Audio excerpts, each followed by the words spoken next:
All right, everybody, welcome back to the LA Sparks 365 Network, your 24/7, 365 comprehensive home of the WNBA and your two-time WNBA champion Los Angeles Sparks. Folks, it's been a crazy, wild, and wacky Friday night, folks, in the WNBA, so we'll get you guys caught up to all the games occurring in the WNBA here on the W. Here, the Whip Around show that will take you from game to game and bring you up to speed alongside Chris Amanci at the Inner Heart Studios up in Anaheim, California. Cam McClure will be joining you folks here from Studio 171 in San Diego. Chris, the swag meter is slowly climbing after tonight, man, but Chris, other than that, man, we've got a lot of games in the league tonight, man. It's been a crazy night across the WNBA, man.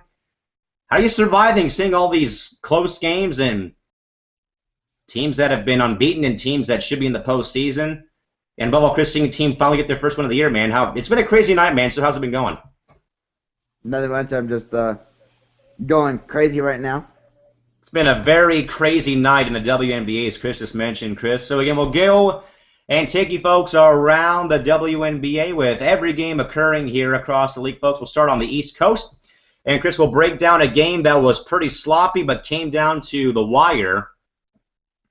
That saw the Indiana Fever edge the Washington Mystics 64-61, Chris. Reason why, man, I say it was a sloppy game, Chris, just listen to the quarter-by-quarter score. For Indiana, Chris, 7 in the first, 19 in the second, 24 in the third, and 14 in the fourth. Chris, for the Mystics, 18 in the first, 17 in the second, 9 in the third, and 17 in the fourth quarter. So, Chris, you know it's going to be a sloppy game, man, when no one breaks double digits in any quarter, Chris. So, I don't know, man. I don't know if this was about the Fever winning, the Mystics losing, or just a bad shooting night at the office for both squads, man. But seeing that line score, though, man, ouch.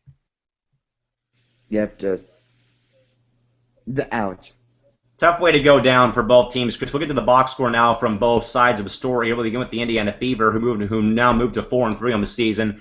Natasha Howard, 7 points, Chris, and former Spark player Marissa Coleman, Chris. She dropped 20. That's a rarity. Aaron Larkins, 13 points. Claude Jerome, 2 points. Shavante Zellers, 9 points. Carter, 4 points.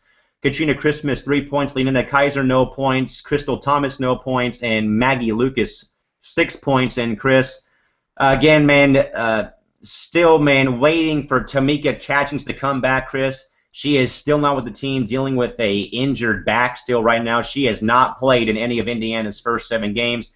And Brianna January, Chris, was held out tonight due to being a coach's decision.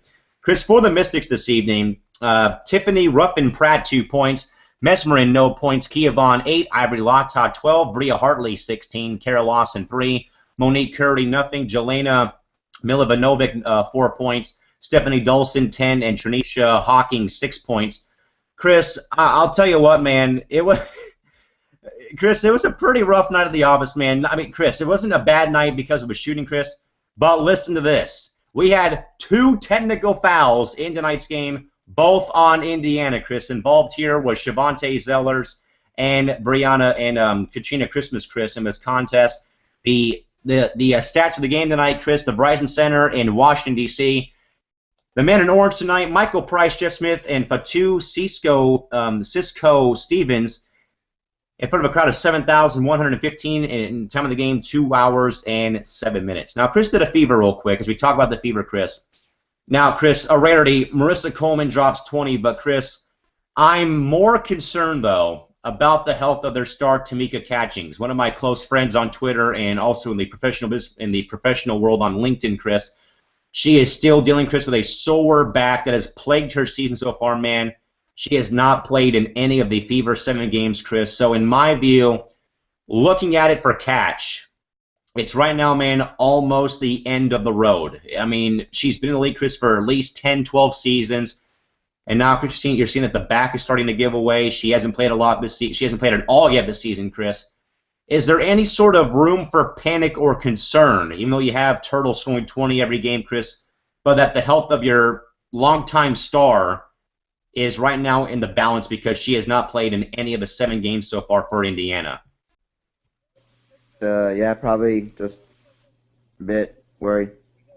Chris, I mean, I'm a bit worried. I mean, because Catch is one of my favorite players and one of my, go-to girls on Twitter, Chris. But at this point in time, man, knowing that Tamika's been in the league for so long, she's given so much of her time and her passion to the WNBA, that right now, man, I mean, 7 games with a back problem, man. I mean, I don't know here, man. I mean, I just don't know whether to tell Catch to take the year off or Chris Folano, man, probably retire. I mean, because to play over 10 years in this game, in this league, I mean, you can talk about Becky and Delisha and Tamika and everyone else, Chris, but, I mean, if you haven't played a single game yet, Chris, I mean, at this point in time, I know that the Fever are right in the mix of the postseason race, Chris, even though we're only through 7 games, but still, man, I just don't know how far the Fever can go, Chris, without Catch in their lineup. I mean, sure, Turtle can do the job for 1 game, and she'll go back to being her regular scrubby self like she always is, like she normally is most times, Chris. I mean, you can rely on Natasha Howard and Aaron Larkins, Chris, but at the same time, though, without having the veteran leadership on this Indiana team, I just don't know how far they can go if they can either get in the playoffs or even qualify this year, man, because of the health of Catch. Yep, agree. They might barely make it in the playoffs, or they're probably want to make the playoffs. Yeah, Chris, for all that I know, they'll probably do like last year. They'll sneak in the back door and beat Chicago in the first round and then go down hard to Atlanta in 3 games. All right, Chris, to the Mystics. We know about them, man, pretty well because we got to know them pretty good for 55 minutes on Sunday when that 3-overtime game in Washington, Chris. But I'll tell you what, man, this team right now is sort of like that cockroach team of the NHL, Chris. They're kind of like the LA Kings. They don't quit regardless of what the score is, man, and we know about what happened on Sunday, but, Chris, again, tonight, rough shooting night, yes, Chris, for both teams. Yes, we know that Indiana put up 7 in the first, and Washington had 9 in the third, Chris. But right now, man, the Mystics are a team that is sort of intriguing me to watch them because they're very resilient. You can knock them down, Chris, 100 times, and they'll get up every single damn time, Chris. And now, looking at it tonight, Chris, again, Bria Hartley leads the way, Chris. Now, in my view, I'm not particularly, Chris, a big fan of having your rookies play so much in the season. And above all, Chris, knowing that her and Stephanie Dolson, Chris, have been leading the Mystics in points lately is a little bit of concern because, Chris, in my view, some rookies at least, don't play a whole lot their first year. They're always held out of the lineup like Faria Avi was last year and Adia Mathis with LA, Chris. But, Chris, in my view, though, the Mystics and Tom Thibodeau, they have been doing a great job in balancing the roster between having Ivory Lata and Kia Vaughn, Chris, lead the way. And now, man, knowing, Chris, that you have your vets like Kara Lawson, like Ivory, like Kia Vaughn, that are able to sort of, be the vets, Chris, then you can have the young kids up, the new kids on the block like Bria and Dolson. Also, Chip and Chris, but again, I'm not really too big on playing your rookie players so often in their first season because, I mean, more so they're just learning the ropes, they're new to the team or whatever, man. But, I mean, what do you think, though, about Washington? They've been a fun team to watch because of what they've been bringing to the table lately, man. So what do you think about the Mystics? Just a great team to watch with the rookies and just a great team to watch. Well, Chris, we're going to go to one of our shockers from the night, Chris. Literally a shock, ... that occurred down in Tulsa, Oklahoma, Chris. And it involved, Chris, the Tulsa Shock doing 2 things. 2 things. First win of the year and destroying the Phoenix Mercury tonight at the BOK Center, Chris. 94-78 Tulsa whitewashes Phoenix away, Chris. Reason being, Chris, the Shock dropped 34 points in the second quarter. Final line score for the Mercury, 17 in the first, 16 in the second, 22 in the third, and 23 in the fourth for a game total of 78. And for the Shock, 16 in the first, 34 in the second, 17 in the third, and 27 in the fourth quarter. Chris, where do we begin here with this contest? Don't know. Just speechless right now. Chris, I'm going to throw a little bit of heat towards the Mercury. Knowing that, Chris, the Mercury, in my view, they should be flat out embarrassed. Because they got embarrassed, Chris, but they lost to a no value-added winless team coming into tonight, Chris, and they got the hell beat out of them tonight, Chris. Because I mean, they should feel embarrassed, Chris. I mean, they really need to feel that way because this was flat out ridiculous. That they were completely, Chris, torn apart. They were torn apart, Chris, in quarter two. They coughed up 34 points in quarter two, and they got drilled to the wall tonight by a team, Chris, that had lost all 5 of their first games and hadn't won a game until tonight. And, Chris, I mean, looking at the box real quick as well, Chris, DeWanna Bonner, 5 points. Candice Dupree and Brittany Griner, Chris, had 9. And, Chris, looked like BG had a rough night at the office, Chris. Miss Taurasi, 22 points. Aaron Phillips, 6. Penny Taylor had 13. Misty Bass, 11. Anita Jacobson-Zagota, no points. Eliana Coburn, 3 points. Tiffany Bias, no points. 3 points. And Ashea Murphy, 0 points. And Chris, real quick here, man, before we keep talking about the Mercury here, Chris, but how about Sandy Brondello, Chris? She utilized her entire roster tonight, Chris. No one was held out, and no one was injured, Chris. So in my mind, Chris, that's some good coaching, though, Chris, that they didn't have any injuries, and they didn't help. They didn't hold anyone out of the lineup tonight, Chris. So good to see, Chris, that Sandy worked in all the players tonight. But still, though, you got humiliated, you got embarrassed, and you got pointed and made fun of and laughed at tonight because you lost to the last place team in the conference. Yep, agreed. And probably if you don't make the playoffs, you should be embarrassed because you lost to a team that you're supposed to win. Chris, the only bright spot here, again, is Coach Brondello, Sandy, another close friend of mine on LinkedIn, Chris. Is Sandy, Chris, utilized the whole bench tonight? Chris, that normally does not happen where you have teams in the WNBA, Chris, actually using their whole lineup cards, Chris. I mean, looking at it, man, again, I can, okay, if you guys don't believe me here, I'll do this here. I'll take you guys a courtesy of the Google Talk screen share, folks. And normally what I see when I read the box scores to you folks is they'll have a little note on somebody like, for instance, Colbert didn't play. It'll have D and P due to coach decision, Chris. But looking at the box score, man, everybody played tonight. I mean, there is minutes logged for everybody in some fashion, Chris. There's no one being held out, nothing occurring, Chris. So, I mean, Coach Brondello, Chris, in my view, as does Coach Haregrove and Coach Troxel, Chris, they all get some credit, Chris, because, again, they utilize their entire roster to their benefit tonight, man. So, Chris, it's like the only upside of my favorite player, Taurasi, dropping 22 and still losing, though. But, again, Chris, in your thoughts, though, Chris, though, about the Mercury, though, using their whole roster, though, to their advantages tonight, though, they lost. Just really great that Phoenix Mercury utilized their whole bench,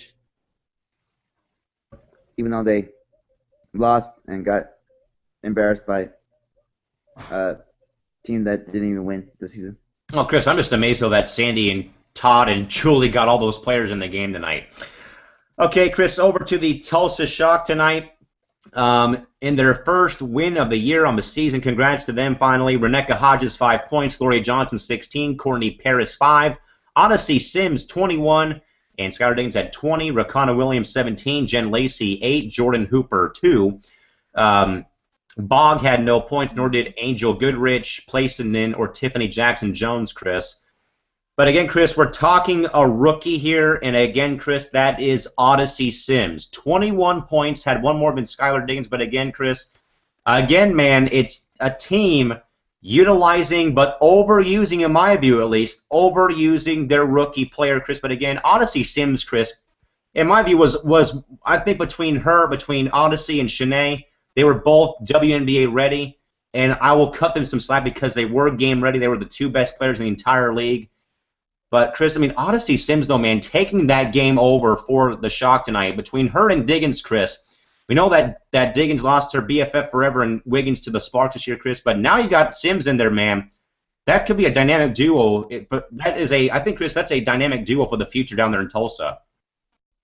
Yep.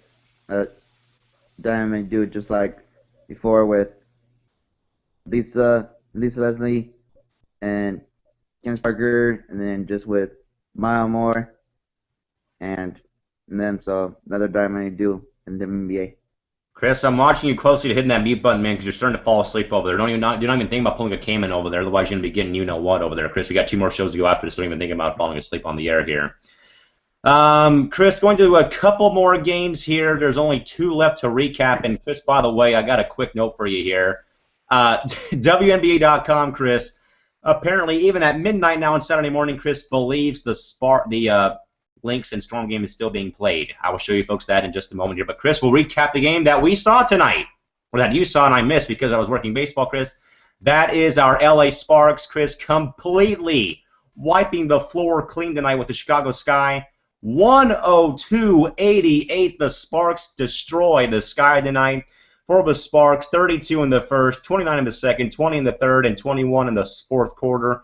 For Chicago, 21 in the first, 23 in the second, 18 in the third, and 26 in the fourth. Chris, highlighted tonight by Candace Parker coming off the bench, but Chris, it's more so some franchise records. Field goals made, assists, and points scored in a half. And again, Chris, in a game where the Sparks had no business whatsoever walking into the Allstate Arena, Chris, and they wiped the floor squeaky clean tonight with the Chicago Sky tonight. Again, Chris, one more time I'll say it here, but again, 102-88. Just an awesome win by the Sparks that we had no business wiping the floor clean. We had probably a chance to win, but not by that margin. Chris, I think all of our fam on Twitter would agree that the Sparks had no business going into this game to win tonight. I think everyone, Chris, would agree on that aspect. I know that we agreed on that aspect before the game even started tonight, back in the network here on Wednesday night. But again, Chris, it's just how the Sparks, like Tulsa, Chris, just completely ripped the Sky to shreds tonight. And again, man, it's about that first half in my view. You dropped the franchise record. Chris, you had Parker tonight come off the bench, I think, for the first time in her career, I want to say. Bit of a little minor, small little ankle problem, Chris, but she's going to be out there again on Sunday starting, so don't even give me any nonsense about her not playing on Sunday. She's going to be back out there. She's built like Kobe Bryant, for heaven's sakes, folks. But again, man, I'll just say it again before we move on to the next game. But again, Chris, the Sparks had no business winning that game tonight in Chicago, Illinois. Well, I had that much of a chance that we'll win, but not by that stinking margin, by a wiping the floor clean in Chicago.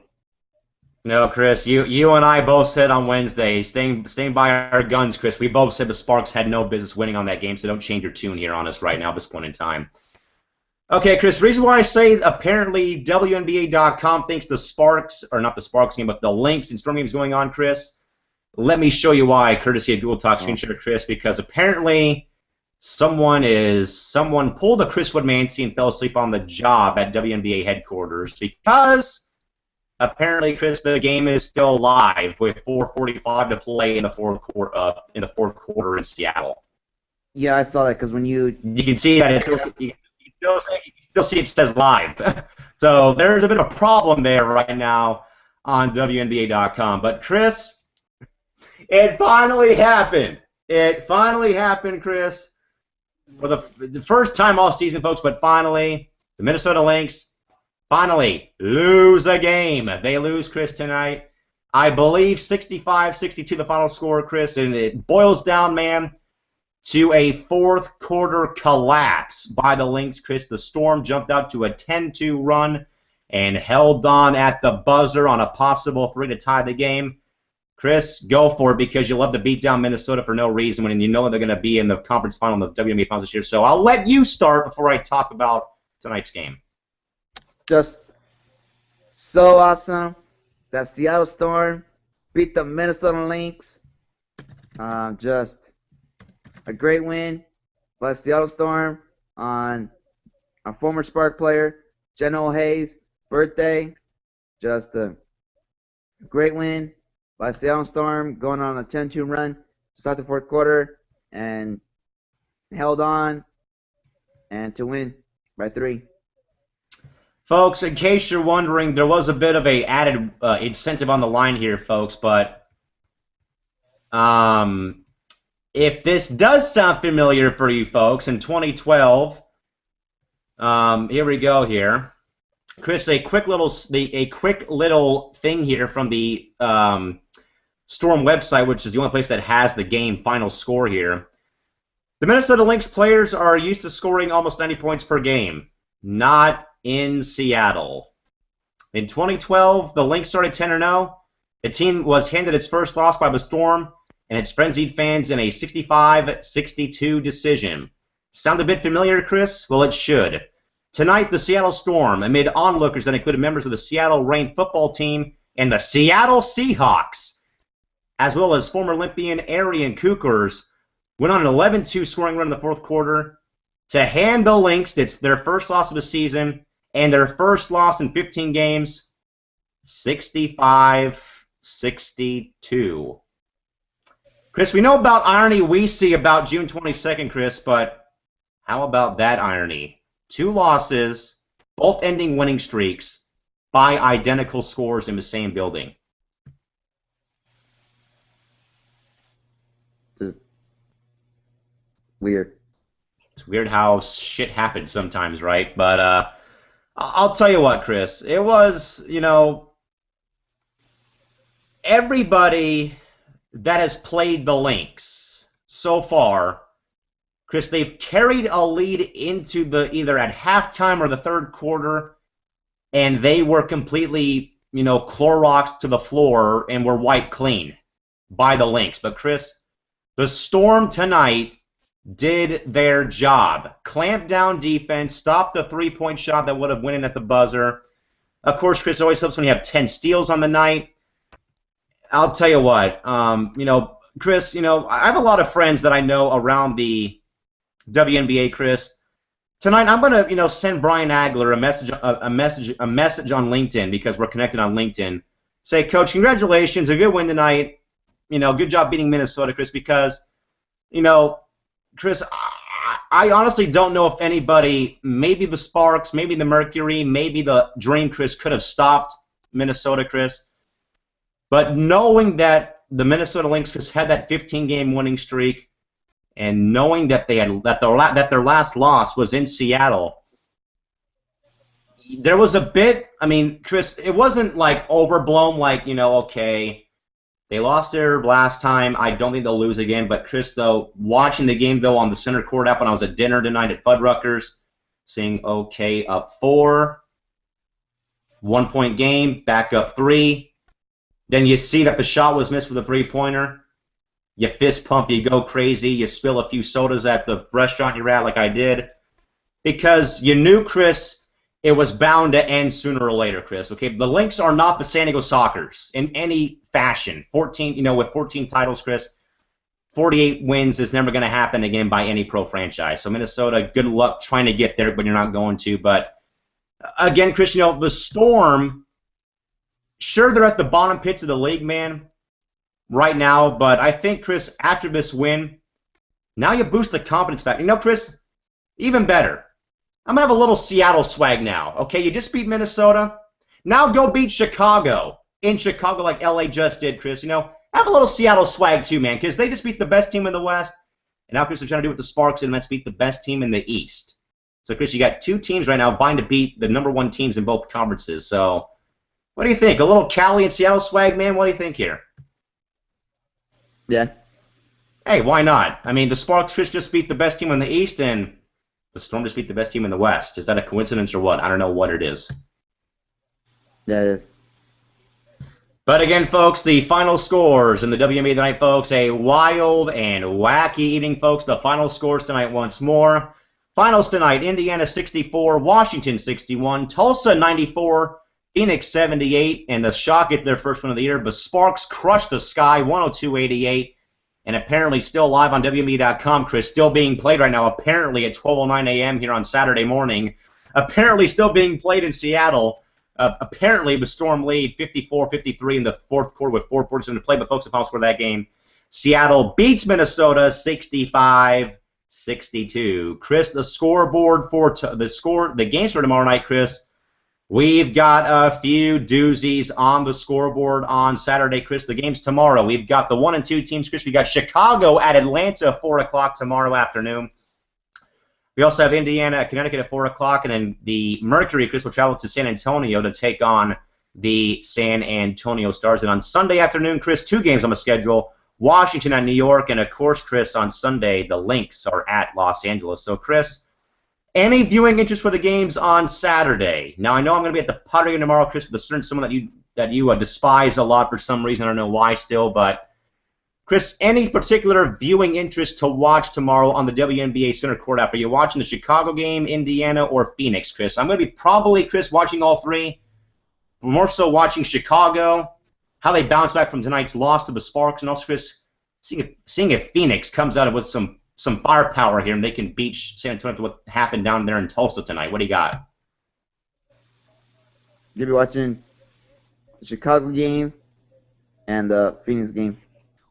Chris, I'm particularly looking at Chicago as the main team because, okay, you lost on your home floor. You got destroyed basically by a team that was coming and riding a 2-game losing streak, Chris. So, Chris, it's more so seeing how will you bounce back. Okay, you know, knowing about the Lynx losing, Chicago losing, Phoenix getting embarrassed tonight, Chris. Now, Chris, I'm watching those teams closely, the Sky, the Mercury, and the Lynx, Chris, saying, okay, you lost. Now, how are you going to rebound here? Are you going to compound your same mistakes, Chris, or are you going to play the same style game and lose again the next time out? We're going to change, or are you going to make some adjustments finally and come out and play a better game, Chris? So, particular, man, I'm watching Chicago more so because, again, you know, they just got whitewashed on their home floor. Phoenix, Chris, just got taken to the woodshed and lost to the worst team in the Western Conference. So, those 2 teams, Chris, but is there really, Chris, you know, I'm watching all 3 though because, you know, I've covered the game for 10 years and all that other nonsense, man, but Chris, I'm more alarmed though about the Fever because I just don't know how far this team is going to go depending on how much longer Tamika Catchings is out with her back injury. I mean, I'm watching all 3, Chris, but if I had to rank them, Chicago, Indiana, and Phoenix is what I'm watching in that order tomorrow. Mm-hmm. All right, Chris, the game's on Sunday. There's only 2 on Sunday. We know that very well, Chris. We got Washington at New York. And, Chris, it's a tale of 2 teams right now, Chris. Chris, the Mystics right now are in a 3-way tie for second place at 4 and 3. And, Chris, like normal, Chris, my Liberty, they're 2 and 6 and down there in the bottom pits of the Eastern Conference again, Chris, because really, man, it's the Liberty, man, in my view, it's a few old, aging veterans. That'd be Cappy Pondexter, Chris, and Delisha Milton-Jones. And, of course, Chris, there is that one player out there, Plenty Pearson, that I still Chris, cannot like her for what occurred what happened with the Sparks and Shock in 2008. I still cannot respect her in any fashion for what took place in Detroit many years ago, Chris. But it's been a tale of 2 different teams lately. I mean, the Mystics, Chris, beat Los Angeles in triple overtime, Chris. And, Chris, the Liberty, in my view, knowing Lambeer in his style, Chris, and his girl, Plenty Pearson. But, Chris, with DMJ and with Cappy, I mean, they're 2 old veterans, Chris, running out of gas. But, again, Chris, it's just how the Liberty gave up so quickly on my girl, Megan Simmons. I mean, didn't even let her play a regular season game. Just the 3 preseason games, Chris, and then they just went, okay, see you later. You'll find another team to play, Chris. I mean, it's been, Chris, another so far, Chris, another year that is set up to fail for New York, in my view, Chris. So, Chris, any particular storylines you're watching in this Washington-New York game on Sunday? We'll go to Washington and then New York, Chris. So, any sort of storylines you're kind of watching at all for the Mystics and the Liberty at all? No. Is there any particular reason why? No. Well, I hate to tell you this, man, but you're going to get muted because you have to be able, man, to at least talk about every team, not just the Sparks, man. Remember, man, this is a WNBA network here, man. So give me something before I do mute you again, please. Okay. I need to hear something from you, man.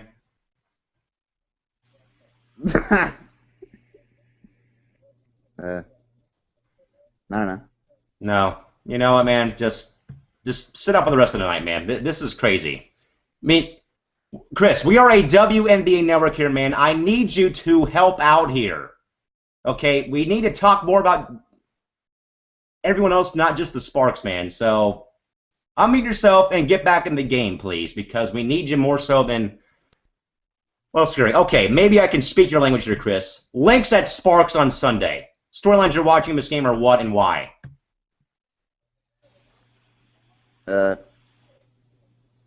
Sparks. Chris, you're not making it any easier. What are the things you're watching for closely in this game on Sunday for both Minnesota and Los Angeles?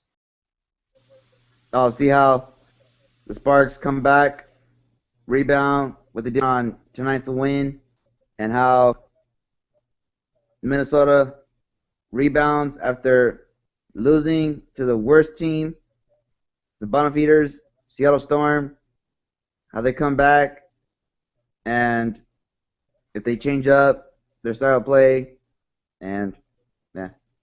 Chris, just to clean up on Iowa and Mancy, Chris, the Shock are the worst team in the conference. Seattle's right there, but they're not in last place, and they didn't take forever to win their first game.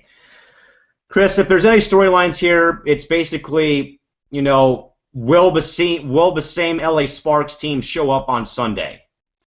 That's the only talking point for the Sparks, just because you can play one good game like tonight, man. They can go out there and be like the old Sparks were, you know, when you played in Washington and Atlanta, Chris. And in my view, home court cooking. You're coming home finally after 3 days on, 3 games on the road, 1 and 2 on a trip. So I mean, we know about that. But Chris, you're back home, and in my view, man, this game, Chris, might be at this point in time, Chris. This could be the make-or-break game for the season, I think. After what the Sparks did to Chicago tonight, man, if they can play the same game like they did tonight, or last night at least, on Sunday, then it'll be a make season, Chris. But in my view, at least on the Sparks side, Chris, and tell me if I'm right or wrong, man, is this possibly a make-or-break game on Sunday? Yep. Agreed. I think it's a make or break game. If the Sparks win, they'll probably be confident and maybe some confident, some swag of thinking they probably be the number 1 seed in the West.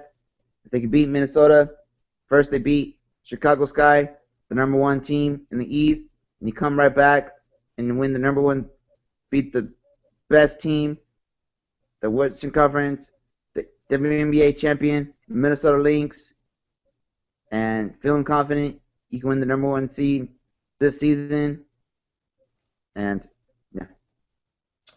Now, Chris, to Minnesota. Okay, coming off of their first loss in forever, basically, man. But in my view, man, I think that team has short memory. I think once they lost, they were already saying, screw it, let's just go beat LA on Sunday. Because, Chris, in my view, I mean, this is going to be the toughest game of the year, I think, coming off what LA just did.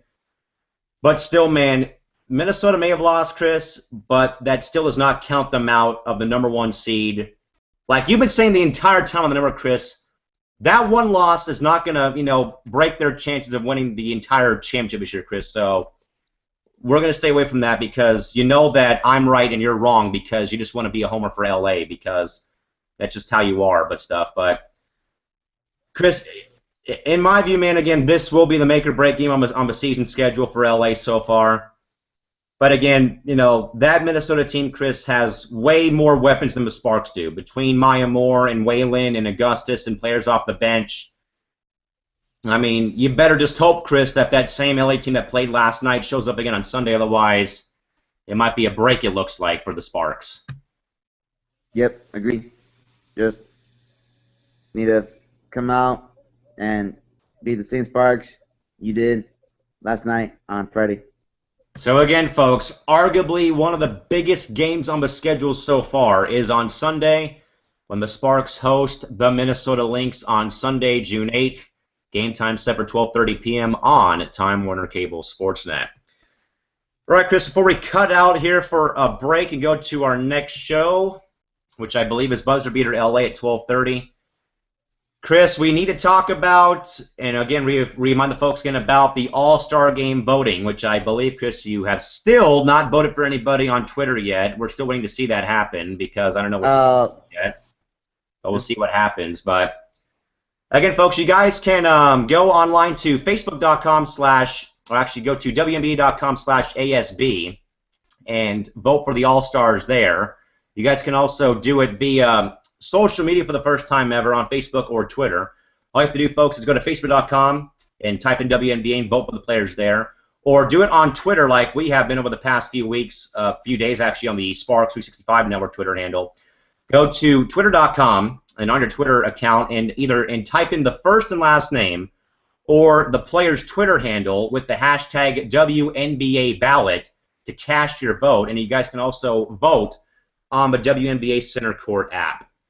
Chris, talking to Shorty Mamba and Crystal Thomas today, Chris, on Twitter about the All-Star Game. And, Chris, it's a proven fact, because I even told you this too, man, is that my West starting five has been the same. But, Chris, the Eastern Conference, in my view, is so tough to pick because it seems like, man, I don't know if this is right, though, and I'm going to get your take, though, but I think, though, that the Western Conference seems to be a bit more loaded on star power, I think, more so than the East, though. Do you kind of see that sometimes, though, in All-Star games, that one conference or one league in particular, Chris, seems to have more superstars on their team, on their side than in an opposing side at all? Have you ever seen that at all in any All-Star game? Not just during NBA. Chris, I've seen it sometimes in baseball. I mean, there's times, though, where the AL will be better than the NL one year and so on and so forth, Chris. I mean, Chris, I think, though, looking at it from the WNBA standpoint, it just seems to me that the West is just that much better, I think, than the Eastern Conference. And I mean, I'm not throwing the Eastern Conference teams under the bus, Chris, but I mean, looking at the West, though, man, in the big picture, Candace Parker, Diana Taurasi, Brittany Griner, Sue Bird, Maya Moore, Simone Augustus, Lindsay Whalen, Skylar Diggins. Chris, that's like 13 players I just named that could be starting for the Western Conference, Chris. We're in the East. You've got, Angel McCoughtry, Elena Del Don, Shanae Agumake, Shawnee Schimmel. And then, Chris, I can't really count to 5 in the East. Now, Chris, I mean,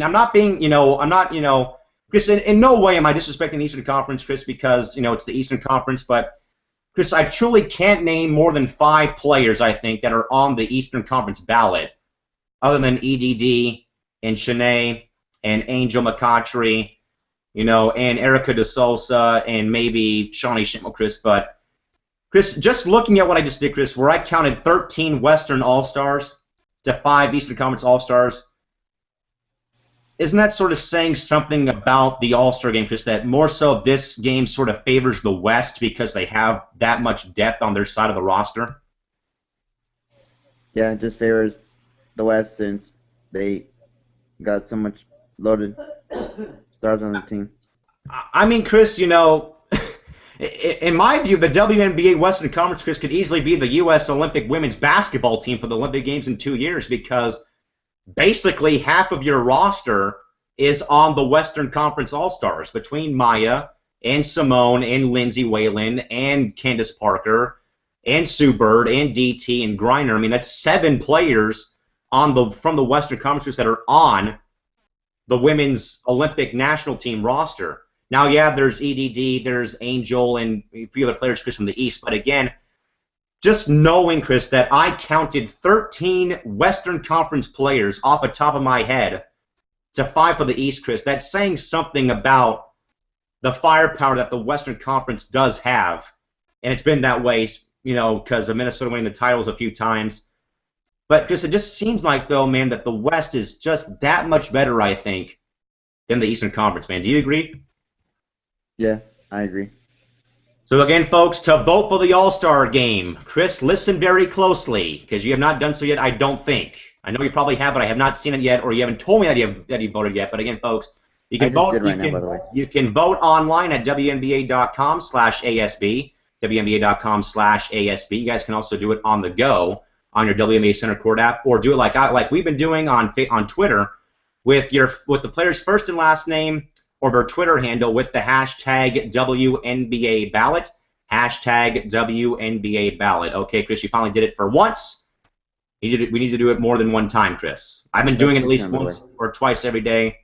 Where I've done it, Chris, the max. Chris, you got to do it 10 times a day like I have to get it to count, man. So do it 8 more times and we'll let you off the hook, man. But again, folks, vote for your All-Stars, folks. Send your favorite player to the 2014 WNBA All-Star Game happening on July 19th at 12:30 p.m. from the U.S. Airways Center in Phoenix, Arizona on ABC. West meets East in the WNBA All-Star Game. So again, folks, to vote for the All-Star team, again, go online to WNBA.com/ASB, WNBA.com/ASB. Vote on the WNBA Center Court app for your iPhone, iPod, or smartphone, or do it on Twitter or Facebook. Type the first and last name of your player or their Twitter handle with the hashtag WNBA ballot, and your vote will be cast. Now, Chris, we know that baseball, that tomorrow I'll be going to the Padre game to vote for the All-Star team that way, but Chris, how cool is it, though, man, to see that you can vote for your favorite players now on social media? I mean, how cool is that, man, that Twitter has grown that big, man, where now All-Star game votes can be done now on Twitter. I mean, how cool is that, man, that we are now voting for our favorite players for the All-Star team now on Twitter? Just so awesome that you could tweet your favorite player to the All-Star game on Twitter. So again, folks, recapping again, folks, one more time, but again, to vote for your All-Stars, you guys can vote online at WNBA.com/ASB, WNBA.com/ASB.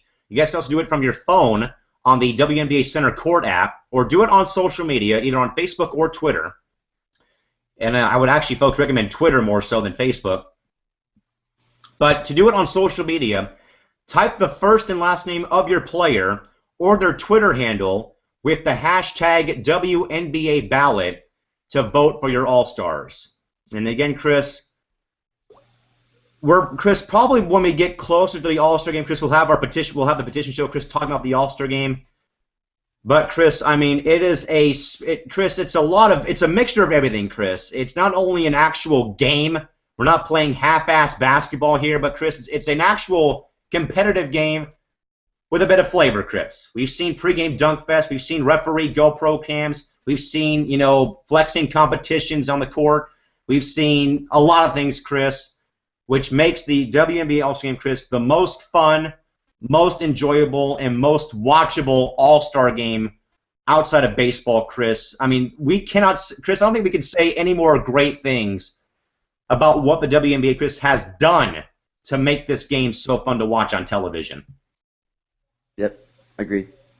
Now, again, Chris, the point I'm going to bring up here about the All-Star Game, Chris, is my man Lamont Simpson last year, Chris, wearing that damn referee cam, Chris. It was a bit strange, man, but you know what, man? It gives you a very good. It gives you, Chris, a different camera angle. I mean, Chris, people like us of our ilk will never experience what it's like to be on the basketball court of a pro game, WNBA, NBA, or NBA D-League, Chris, in our lifetime, because we freaking suck. That's why we didn't even go on to play basketball in the first place. But Chris, that is what makes that game so fun, Chris, outside of everything else, Chris, the on-court, the in-game interviews, the, photographers, the dunk contest before the game, all the stuff, Chris, that we saw last year, Chris. But, I think, Chris, the ref cam is the best thing, Chris, because it actually gives the people at home the actual view of what it's like, Chris, to either be refereeing, Chris, or playing a game on the court, Chris. And, Fox Sports, Chris, it was back in the 90s. They had a catcher. The catcher had a similar style camera during their games back on Fox in the 90s, Chris. So, Chris, the thing that's the thing, Chris, that really got me into watching, Chris, is you're giving the audience, Chris, at home a chance to actually experience what the players and the referees see on the court during games, Chris. So, in your mind, Chris, what's the best part of the All-Star Game in your view for the WNBA? That cam. The cam is one thing, man, but I think, man, it's more so, you know, how you can watch it so many different ways, Chris. Chris, you can watch it on television, Chris, or you can watch it live on YouTube.